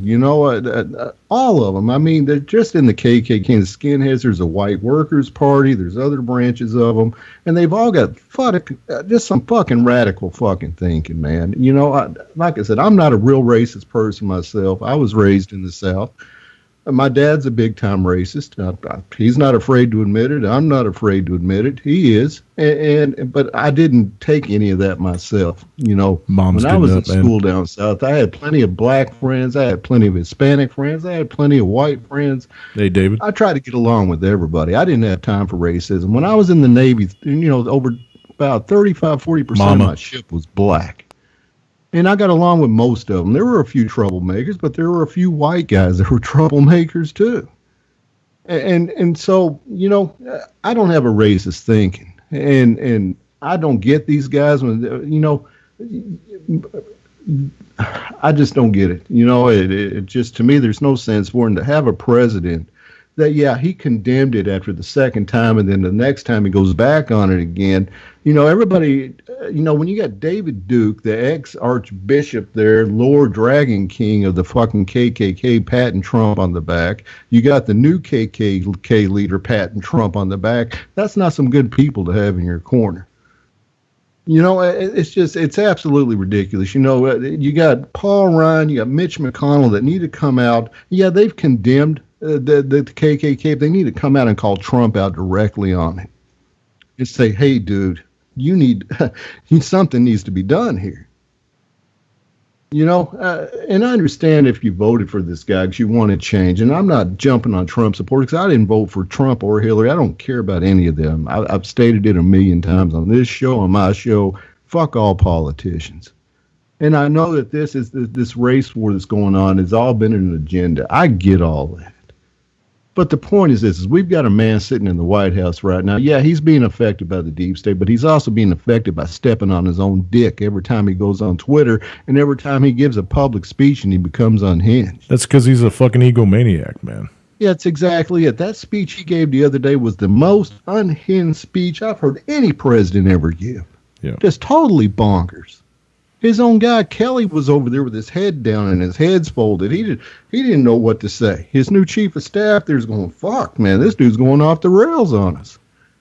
This country's a joke, dude. How many times have you and I said that back and forth in our in chat on Messenger? Said, for Paul Ryan and for Mitch McConnell to stand there with their cocks in their hands and to accept this is absolutely fucking disgusting. They're all bought and paid for, man. They're all bought and paid for. That's it. They want their tax agenda passed. They want this passed. And they know if they get on Trump's bad side, it's not going to get passed. They're doing exactly what they're told to do. But like I said, when it comes to the KKK, I have no love for those scumbags. They're Satan's fucking spawn. I know the BLM's bad. I know Black Bloc's bad. I know Antifa's bad, but they're no fucking KKK. Those cocksuckers stand alone. And they came to that town for the intentions of violence. They had shields. They had fucking weapons. They had bear mace. They were fucking throwing Coke cans that were fucking had cement inside of them. Yep. So was Antifa. Like I said, I'm not saying the other side wasn't just as bad either. They brought bats and sticks. When you get all these different hate groups, and I do believe BLM's a hate group. I believe that Antifa's a hate group. Black Bloc, they just like to burn fucking towns down like Seattle and Portland. Yep. But there's so much hate in this country. I think this country's going down. But what's funny is I was talking to my 17-year-old the other day. He's going to be a senior in high school this year. And he's a very astute young man. I will say this. He built a quadcopter from hand with no instructions, drew up his own diagram, everything. He's a very, very smart guy, and he's got hopes of going to MIT, I'm hoping. But the deal is this: he talks to a lot of people. He's got a lot of friends, and they said, "You know what? We're not even talking about this. We don't care. This is our new generation. They don't even care that this shit's going down." And that could be a good thing. That could be a bad thing. It seems to be maybe the older generation gives a fuck, but this new younger generation, they don't care. That's bad. They better. They don't, and it's a shame. Yeah. You need to try to change his thinking, you know. Well, it ain't just him; it's the whole generation. He's got all kinds of friends that think the same way. I've talked to all of them. I tell him don't fall in with it. My other son's football game tonight, and tell him don't fall in with that crowd, man. He needs to pay attention. Around. It's never going to go away. They're willing to accept the way it is right now. He needs to pay attention to what's going on, man. Well, you know, I can say when I was in 11th grade, 12th grade, I didn't give a fuck either. I wished I was too busy worrying about who I was going to screw on the weekend and where I'm going to go get drunk and high at. There's that, but he still needs to pay a little bit of attention to what's going on, dude. You know, I wish I'd paid a lot more attention back then. Fuck. You know, I didn't give a fuck when I was in 20 years old. I didn't give a shit. When I was in the Navy, I didn't give a fuck. You know, I didn't start caring until around 2000. Yeah. You know, and so I can understand what he's thinking, and I try to explain it to him, but they don't. You know, him and his friends, they don't believe in conspiracy theories. They don't. You know, my son is almost an atheist, and it sucks because I'm a Christian, but he believes in science. He doesn't believe in God. And I've always made it a thing where I've never took my kids to church because I believe it was wrong for me to push my faith and beliefs upon my kids. That's good. And so, you know, my parents did that to me. My dad made sure my mom had me and my brother in the Church of Christ in our small town every Sunday while he was out of town working. And they crammed that down me and my brother's throat. And I rebelled for it. And once I got out of high school, I rebelled. And so I made a promise to myself that when I had kids, you know, I've had them in church a couple times, but see, I don't believe in going to church. I believe in God. I believe in Jesus, but I myself don't believe going to a place called church and having some guy behind a podium telling me what's right and what's wrong when he's probably out looking at child porn. Right. You know, no, so I told myself I'm not going to force my religious beliefs down my kid's throat. But now my kid's doing a 360 and he's disavowing God and he's going to the way of atheism. Well, and that bugs me to some extent. Science is a thing, man. About it. He's a total science guy. If it can't be proven by science, he doesn't believe in it. Science has its own flaws. And you can't tell a person though that believes in science. Dave, hi, by the way. If he truly believes in science, then he'll understand that it's flawed. You know, he doesn't believe in anything unless he can see it with his own two eyes. You know, well, there's good in that. There's good in that, but you know, there's good in that. But when it comes to religion, especially, he doesn't believe any of it. He believes the Bible's just a made-up book. None of it's true. Don't push it on him. Let him find it on his own. I don't, because I have my questions about the Bible. Like I said, I'm a Christian, but I want, you know, I know the Bible's been rewritten over 50 times, and so I'm wondering. I know the Catholics omitted a bunch of it, and got a bunch of it locked up in the Vatican, and they shaped it to their own vision. And so, you know, I have questions. The older I get, is what's true and what's not true in the Bible. You know, that's a healthy Christian. The truth will all come out one of these days. Well, it's like my dad says, you know, the truth is in your heart, son. You know, and that's where you're going to find God too. That's where he's going to find God too, is in his heart. Yeah, exactly. He's not gonna find it in a church. He's not gonna find it in the Bible. He's gonna find it by looking inside himself. Yeah. But anyway, I don't want to get down that rabbit hole, you know. But I think about that as the KKK can suck my dick and all those fucking skinheads and white supremacists. You know, I walk around with a shaved head. I've been accused a number of times in this town of being a white supremacist, and it offends me to no fucking end. And it's just, I don't know. I have no time for that shit, you know. And it's like I said, this country's on a downhill spiral, man, and I don't think there's no fixing it. I even said to Jimmy, the first thing I said to Jimmy was, I've got concerns about your country because in the past 3 or 4 days, things have been going completely the wrong way. And I can see it getting worse and worse and worse and worse, especially with Trump, and especially with the fact that they want to see Trump out of the White House, which Scaramucci said there's a there's a core in the White House that want to see him gone because he is not presidential material, you could say, and they want to see him gone. Okay, and if Trump gets rid of Steve Bannon, then the shit's gonna hit the fan. Okay, big time. Because Steve Bannon is the, like I said, Rasputin of Trump, and things are going to get nasty. David? I'm going to ask Dave this, and then I'll ask you too. Okay, JR, yeah, sure. And Lance, if you want to chime in on this one too, I imagine we might get a kick out of your answer on this one. But do you think, for 1 minute, that Steve Bannon is anywhere close to being the level of manipulator that who was the little jerk off for Bush that ran Halliburton? What the fuck was his name? Was that Karl Rove? Karl Rove. No, not Karl Rove. Cheney? The guy that was Dick working Cheney. Dick Cheney. There you go.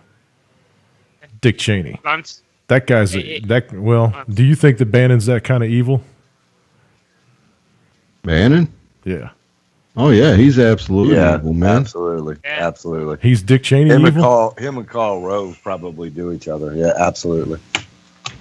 They belong to the same racquetball club, there's no doubt. Is Karl Rove working at Breitbart now? What brought up Karl Rove? The devil.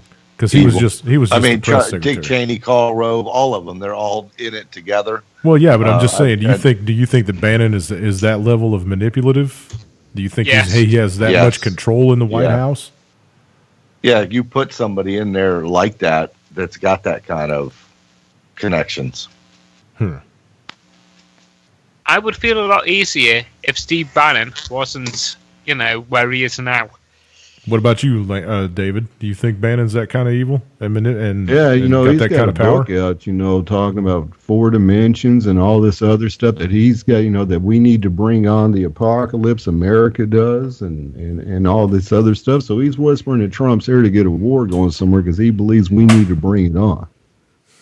Really? And so, I've read some stuff from him, and there's all kinds of freaky shit. It's like when he moved out of one of his condos, they found acid in one of his big jacuzzi bathtubs. Acid, like hydrochloric acid. Hydrochloric acid. And they've always asked him what's that acid for, and he won't ever answer it. It's for dissolving bodies, man. What do you think it's for? And this dude, he's a big drunk. Dude is a big You can look at him and see that. His red nose, man, he's worse than W.C. Fields. What's interesting, he came out today, and he was getting interviewed from some website I never heard of before, and he mentioned North Korea, and he said, North Korea won, we're not going to war with them. Bannon said that? That's what his exact words. He's like, they won. We're not doing any military action on that country. Wow. And Bannon calls the shots, not Trump. Bannon does. President Bannon. And so when he says that, it's the exact words. They asked him about North Korea, and he's like, he won. You don't think that's like that was very interesting. You don't think another that's like a interesting little thing though with North slip? Korea is that Pence is over in Latin America right now, and he was supposed to come back Friday night. Well, he's coming back. He's coming back tomorrow instead, and they've got an emergency meeting at Camp David with Trump on Friday over North Korea. Yeah, see, that's what I'm just saying. Do you think that was maybe a feint from Bannon? Like he was faking left? It very well could have been. That's just what he said today, though. Because they're still on the whole thing, and no more detonations, or we're coming in and kicking your ass, and then they just set one off yesterday. So. Well, like I said, Bannon wants a war either with Iran or with North Korea. He thinks that we need to bring in Armageddon, for this world to be set right. Mm-hmm. And so that's what his big thing is. See, here's another thing. I was going to go into this too with JR just a little bit ago with this whole detonation yesterday. I was just going to ask that. You're scoffing at it being a 2.6, but you got to realize that from what they've been setting off, they had to miniaturize it to get it on top of a missile. So it's not as big as the ones they used to set off, because they used to set off big ones like Fat Man and Little Boy that were dropped by planes. And they don't do that anymore. They put them on missiles. So they have to miniaturize it to get it up in the air. So that's why it's only a 2.6 or 2.9. 2.6 still wouldn't make a big nuclear bomb. Yeah. I mean, if it shakes the ground that much to where they can, because there are no sensors in North Korea, right? They're not picking up anything until it gets off into China and South Korea and whatever. There's no sensors in North Korea on the ground. So. I'm not sure about that story, to be honest with you. Because a lot of the official earthquake monitoring stations didn't pick it up. No, I saw some posts from it. RSOE picked it up. So I'm a bit mixed on that one, but like I said, personally, I can't see it being a full nuclear warhead, even if it's militarized. If you militarize it, you should still have this the same payloads, okay, the same kaboom, but you're just making it smaller. No, that's not true. They got different yields. Different bombs have different yields. They got tactical nukes that are, nowhere near as big. I can see a 2.9 being a big amount of TNT, clearing out a tunnel or something like that. That's all I can think of at the moment. Well, I don't know. I think you're wrong. It's not the first time. I don't have no idea, man. It's not the first time I've been wrong. You're not seeing anything on Twitter about the detonation over there, David? I saw about it yesterday when it happened, but, either our government, Trump, and them's keeping it hush-hush. You would think with Trump's big mouth, he would have come out right away and accused North Korea of it if it was true. I didn't see anything on RT about it either. So you would think Trump would have jumped all over the. Yeah. It's not a false read. It's still on RSOE, and there was a bunch of other articles about it today about them setting off a nuclear weapon last night, and so I don't know. The only thing that came to my mind is Trump's got a big fucking mouth. He would have jumped all over the. True. Maybe he's waiting for something else. I don't know. I have no idea, man. Personally, I don't think we're going to go to war with the North myself. I don't think it's going to happen. I think that Mattis and H.R. McMaster and all them finally talked some sense to Trump and said, hey, dude, you don't want to go to war with him, man. Because it's not just going to be North Korea, man. China already said if the United States does a preemptive strike, we're going to come in there and kick your ass. And, Well, that's what China even said. They said they told North Korea, if you strike America, you're on your own. But if America strikes you, we got your back. I was gobsmacked when Trump started with this fire and fury and stuff. He just thought he sounded like Kim. And I thought, why?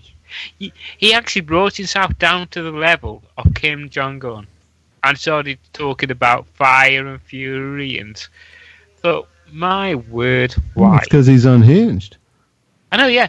He brought himself down to his level. Well, the UK put out a story today that said that they're really afraid he would take us to war with the North, and they're scared shitless of it. We are. And also, the question is, what would JFK do? Okay? And I saw Charlie pop up then. What would JFK do? That's a good question. There you go. What would JFK do? I don't know. Get shot again.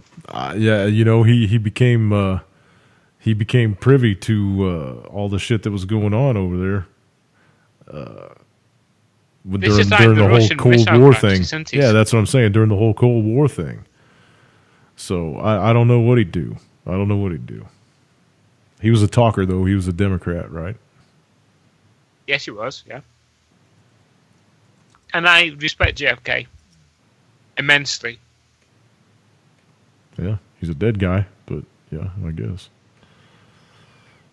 Well, he's not a martyr, but he is a person who did a lot of good, and if it wasn't for him, this world would be a totally different place now.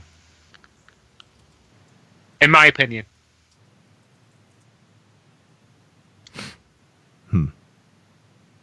Charlie's trying to add in, or I'm trying to add Charlie in. He's not lit on my Skype, though. Is he lit on your Skype, Lance?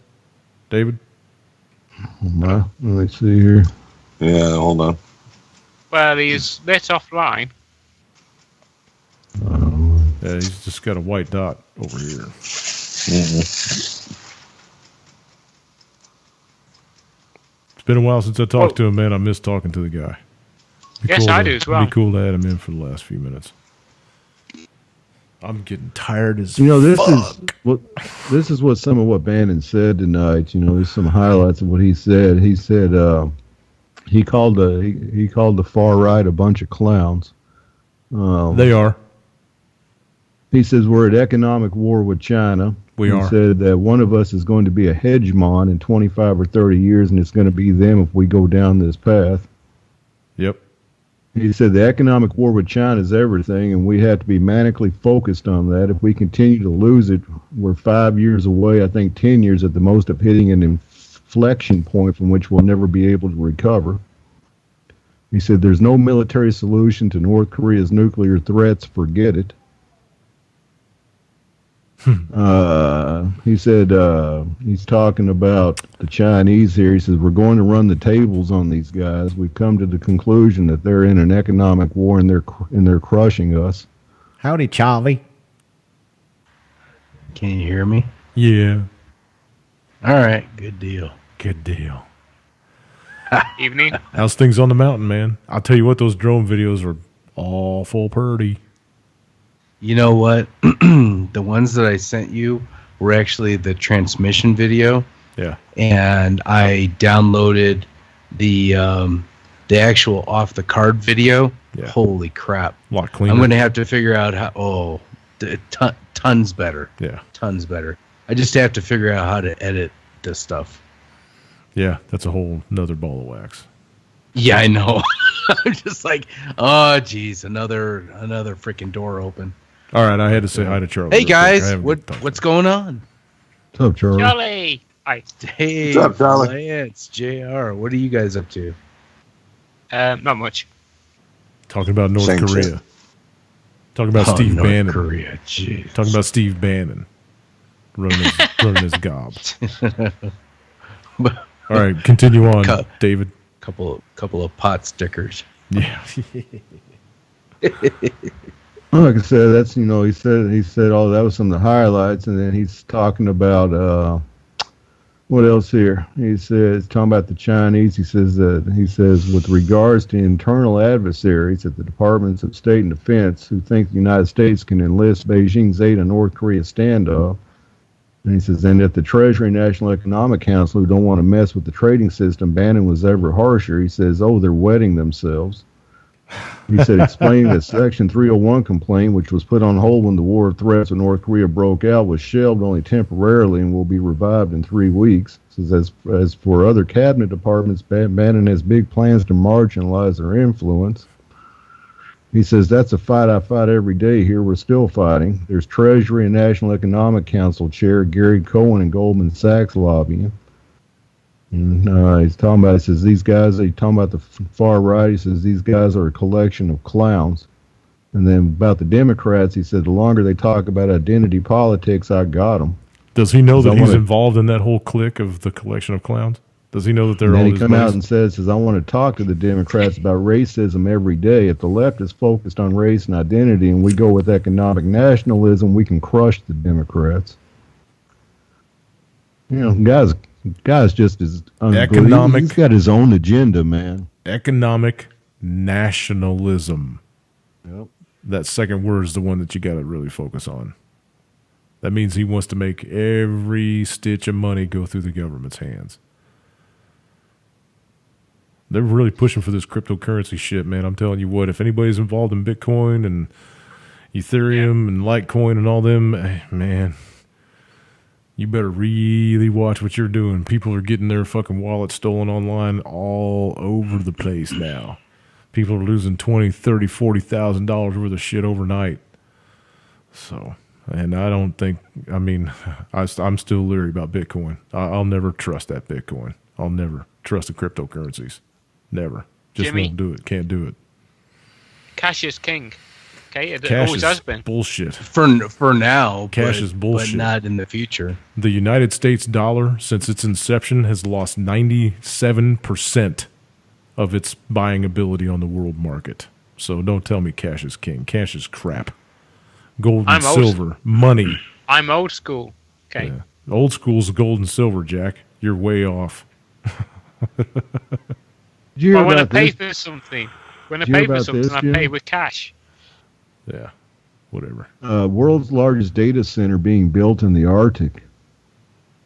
And it's Microsoft's attempt. It says data centers. Talking about here, it says the largest data center is set to be built in northern Norway, making use of the chilly Arctic climate to keep the servers cool while drawing all its power from renewable sources. Hell yeah, you just got to run some fans. And it says, while we've seen Microsoft attempt to water cool a data center by placing it at the bottom of the sea, the Arctic Circle is essentially a giant fridge, making it prime real estate for large-scale data storage. Wow. And this one company called Kolos, Kolos, they're the company behind the facility, has picked out a site near the Norwegian town of Ballingen, a lakeside spot that provides a natural moat that turns the facility into a secure fortress for data. A natural moat. A secure fortress for data. They said that it'll reduce energy costs by 60%, even with the facility expected to eventually be churning through a record-breaking 1,000 megawatts of power, making it the world's largest. And it's going to create anywhere from 2,000 to 3,000 jobs up there. They're, temporary jobs till they built the place, and then it's all going to be self-sustaining, autonomous.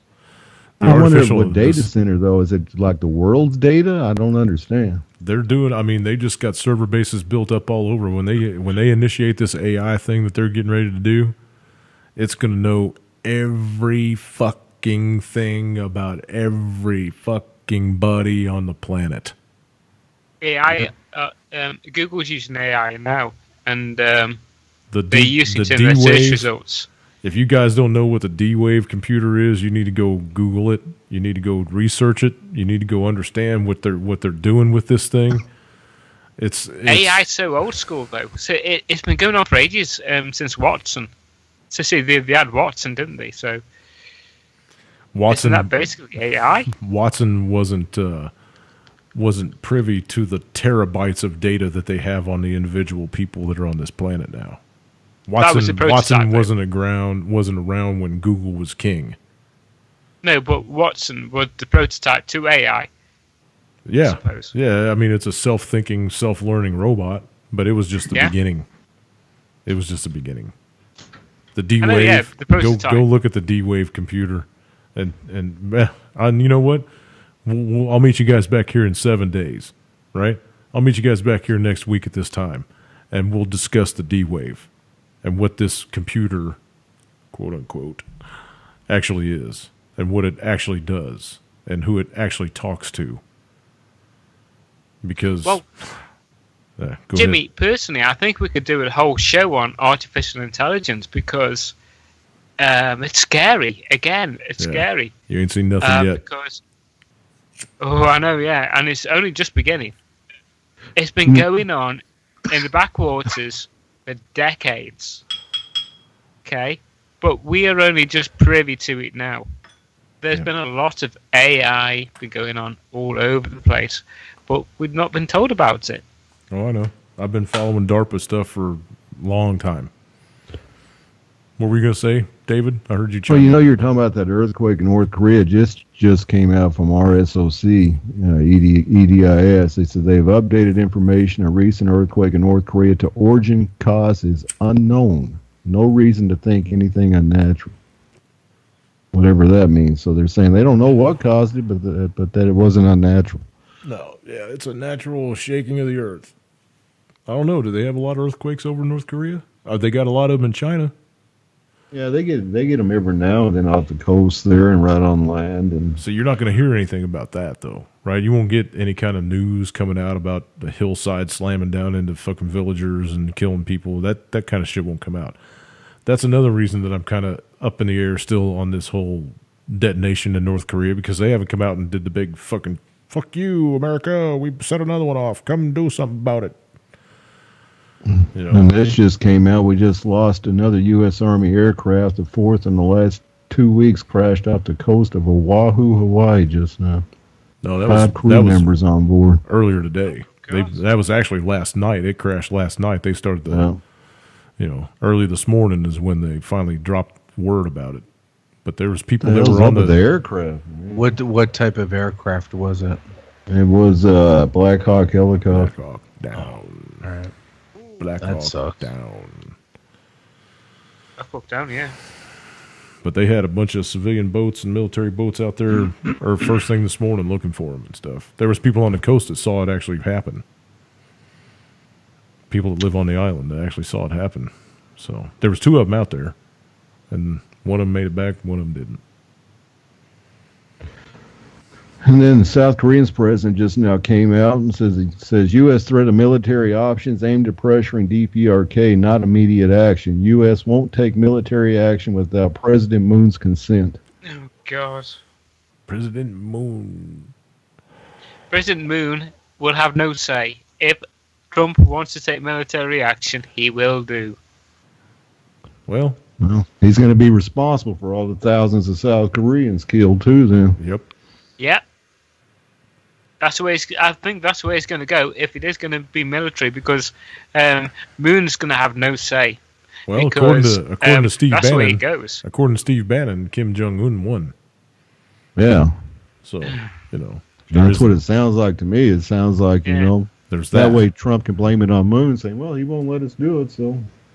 That's why this is the whole theory of this, or the theatre of this, is because Kim is trying to play one off against the other. Okay, it's mind games between the whole lot of them. It's a theatre. It really is. We've been saying that for how long now? I know. Yeah. Well, it's just becoming more prominent now. Okay.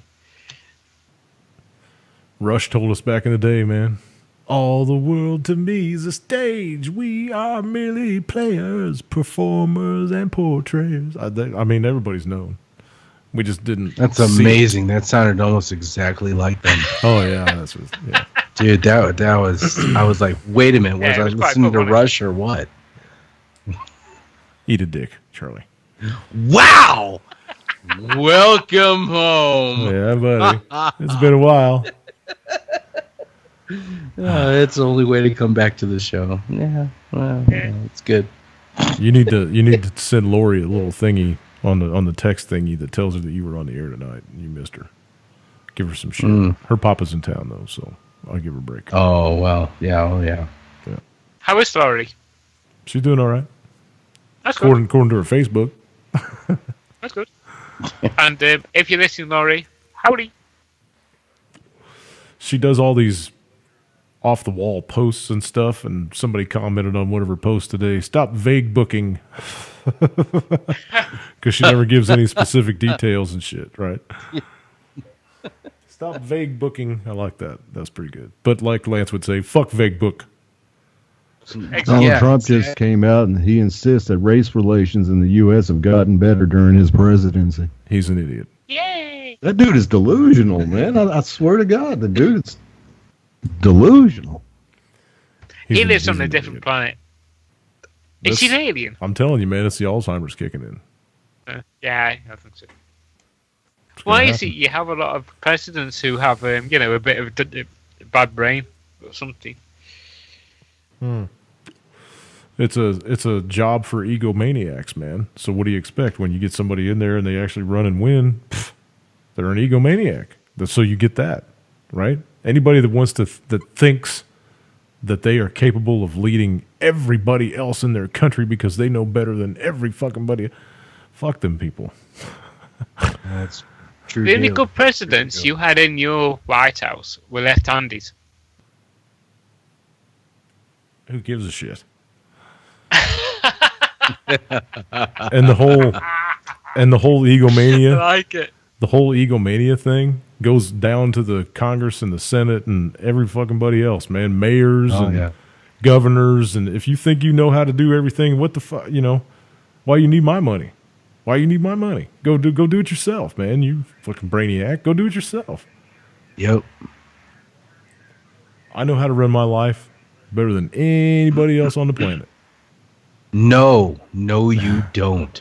The government does. Exactly. Part of running my life is saying no to a lot of things, man. Exactly. That's right. No. It came out the Deutsche Bank finally turned over financial records on Trump to Mueller. Who? To who? To Mueller, the one doing the investigation. Oh. Robert Mueller. Mueller. No, he had a hard time getting Mueller. They kept turning him down, and now they let him have him. Right. Let me jump back here on my. Speaking of saying no.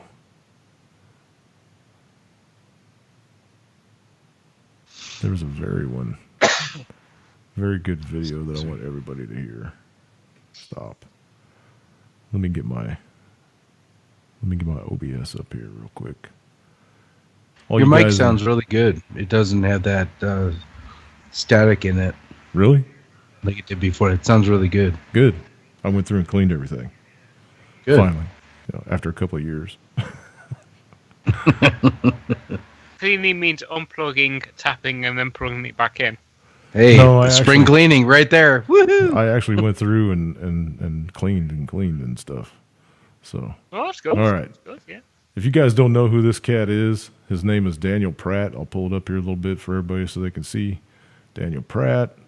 Okay. He's the guy I follow on YouTube. He's a guy you guys might want to follow on YouTube. Very, very good guy. Talks from his heart. We were talking about saying no. This is really good. You guys on the mic, go ahead and mute up. I'm going to play this video. It's only 3 minutes, so we'll be right back. Hold on.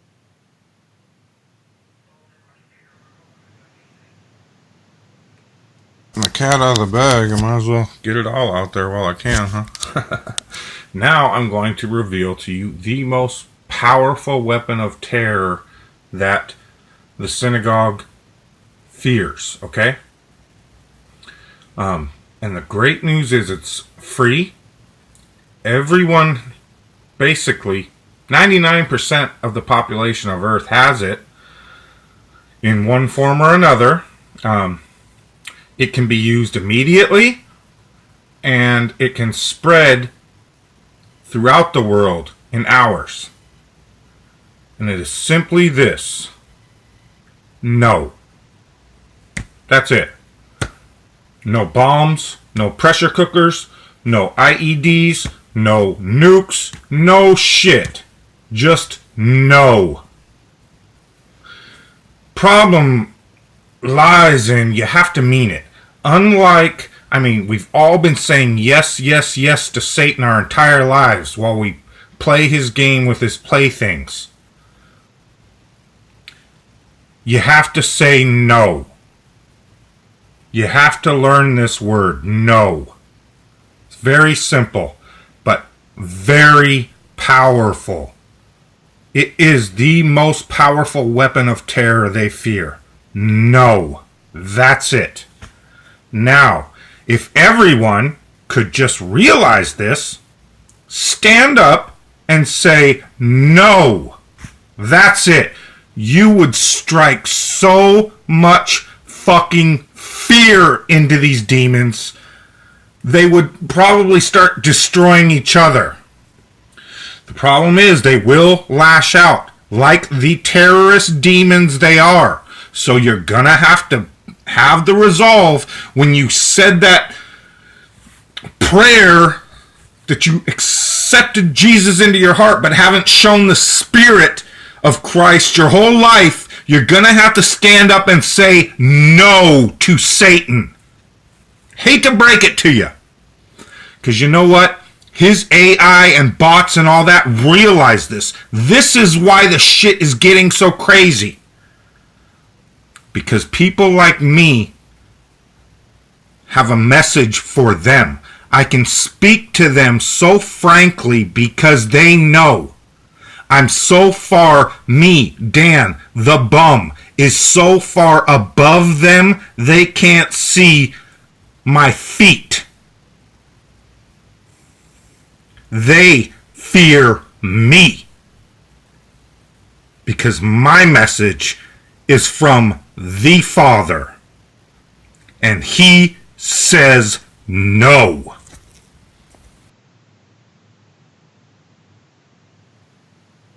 It's a pretty powerful message if you really think about it. Yeah, I understand the word no, but okay. But what?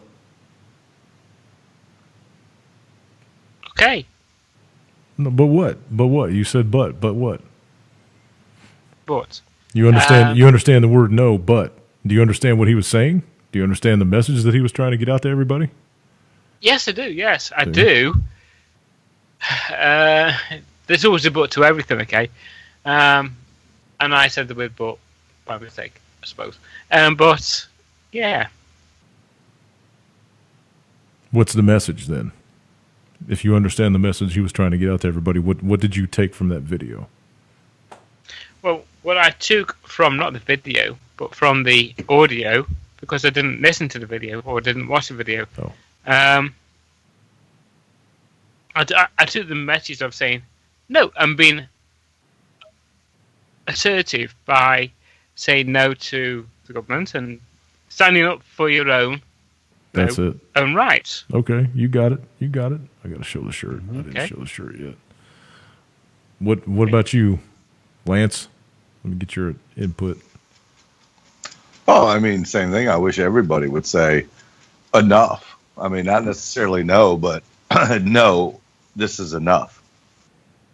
Yeah, that too. David? I didn't even get to hear it. I got distracted, dude. Did you? Oh, that's all right. You can watch it. You can watch it on replay. I had to step out of the room. My dog was crying. Oh, hope he's all right. Well, he's got a hurt hip. He's getting old, and he keeps throwing his hip out every so often. Ow. Damn. I do it on my shoulder. It's not nice. He's 10.5 years old. He fell down the stairs a couple years ago and threw his hip out, and every so often it'll go out on him. Yep. Yeah, I have exactly the same problem, and I'm not a dog. That happens. Old injuries come back to haunt you. Yep. What about you, Charlie? What'd you take out of that video? Go on, after you. Well, I think it goes along right along with the lines of the reason why we prepare. We're saying no to what's going on in society, and we're going our own way. We're choosing not to digest the bullshit that we are fed through the regular media, and we're finding our own way, and building these communities based upon facts instead of and when I say feelings, I know people get offended by that, but it's based on facts. Yep. And you need to look at those facts. And some people are further along than others.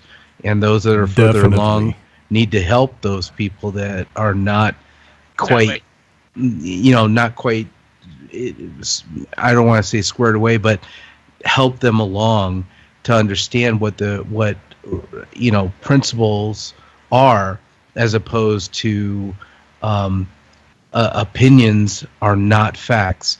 And unfortunately, in our society today, opinions are facts, and that's not right. Opinions are opinions. You hit that nail square on the head, brother. You hit that nail square on the head, man. That's why I love having you on, dude. You need to start coming on every week. God damn. Just had a rough couple months. I know. I'm just fucking with you. Because it's been so long, I haven't had a chance, dude. I know. I just. All right, Lance. I hope you're still awake over there, man. What did you get from the video, brother? Well, same thing. I mean, we just talked about. We just said enough. You gotta have enough. Oh, that's right. You said that already. Sorry, I forgot. Is it okay if I ask Charlie an impromptu question? Sure. We got just a couple minutes left, man. We're actually over, but very quickly. I asked Jimmy and Lance before Dave and yourself came on. In a situation of prepping, right? That edge was heavy. If it was rough air, how would you survive without rough air? Would you have any ideas on how to clarify the air for us to survive? Because we can have clean water, but without good air, we might die. Go ahead, Charlie. I would have to ask what kind of you're saying challenging air. What would that be? Give me a scenario. It could be either within a nuclear. See, I was basically basing this on the scaremongering by the North Korean rubbish. Okay? All right. Okay, and so it could be biological, it could be nuclear, it could basically biological and nuclear, because the rest of the rubbish you will survive anyway. You can filter it yourself by blah blah blah. You can filter out nuclear and biological shit too, though. Yeah, that's what it comes down to. I mean, if you're talking about long-term stuff, well, go ahead, Charlie. You're asking Charlie, so I'll shut the fuck up. Well, there's two. One, there's a book I own, and unfortunately, it's not within reach, but it's a green covered book. It has a lot of information about nuclear, and it talks about that. But on the other side of it, so go to the library and look for a green covered book. Yeah, next, remind me, Jimmy, about that. It's a nuclear book, a nuclear preparedness. NBC, and it talks about and that would be the first thing that I would go to. But the secondary, if you were to get yourself a NBC mask with good filters and lots of them. But long term, though, I mean, he's thinking long term. I think like water. Yeah. So see, it's all part of the prepping ideology. You see. Oh yeah. You prep for water, but you don't prep for fresh air. Well, it's like Lance said. It's like Lance said. I mean, if it's going to be a nuclear holocaust on this country, if they're going to just fucking blow everything up from coast to coast, and it's just going to be a fucking wasteland, who wants to live through that, man? I agree with that. I agree with that. True. I mean, I kind of want to try for a little while, but I don't know, man. Yeah, I don't know. Some breaking news just came out. Okay. Yeah. This is from a South Korean's president just now. He said there will be no war on the Korean Peninsula. He said there will be no war on the Korean Peninsula. South Korean President Moon Jae-in said Thursday, despite high tensions over North's nuclear missile programs. He said all South Koreans have worked so hard together to rebuild the country from the ruins of the Korean War. He said, I will prevent war at all costs, so I want all South Koreans to believe with confidence there will be no war. This is what Kim wants. That's a lot of talk, I smell stink. Yeah, this is what Kim wants. I think this isn't right. Well, he's a liberal, and he wants talks with North Korea still. He's not a war president, unlike the one that just got thrown in prison. He's the complete opposite. He's the Barack Obama of South Korea now. Yeah, because he's gay too. Yeah, I think he is. But what I'm saying is this dude really doesn't want a war. I mean, he's standing firm. I don't want a war either. He allowed us to put the rest of the THAAD missile batteries out. He made a deal with us because we only had 2. We wanted to stick 6 or 4 more up. So he allowed us to do that after this last ICBM test, and he's like, that's as far as I'll go. Is that a summer sausage in your wife's pants, or is she just glad to see me? Right. I don't think anything's going to happen with North. I really don't, man. I think, like Bannon even said today, there's not going to be a war. I think they just decided this ain't going to happen. It'd just be too costly. I think it's a head fake. The biggest war is within America. I told you. Start the show. I'm afraid about your country. I think the war is going to be with Iran. Oh, well, that's a possibility too, man, because they're talking a lot of shit. I think that's the head fake, or we're going to go into Venezuela, like Trump let slip out the other night, and do some damage fucking there. We'll see.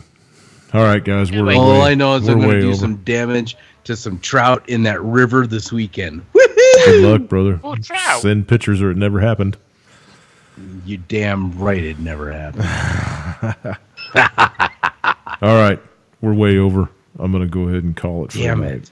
Jeez. Jeez, man. Oh, God. What the shit is going on here? I don't know. Damn it! Every day. Right? And we got to do something else. Here we go. I have a pen. I have a apple pen. I have a pen. I can't listen to the whole thing. Pineapple. I have an apple. Pineapple pen. Apple pen. Apple Just pen. one verse. Pineapple pen. Pen pineapple apple pen. Yeah. That thing's got some. Pen pineapple apple pen. That little button's got some pretty heavy bass in it, man. So. Yeah, All right, now that you guys all have that shit stuck in your heads for the rest of the evening, I have done my job. Okay, damn, it says we've only been on for 1 hour and 46 minutes. How the hell's that? It's 10 after I think 9. we need to go another little bit. No, I'm tired as fuck, No, dude. I'm tired as fuck. All right, whatever. We're out. Love, peace, and cookies, everybody. Thanks, you guys. See you. All right, you guys have a good night. You too, man. Hi, Jimmy.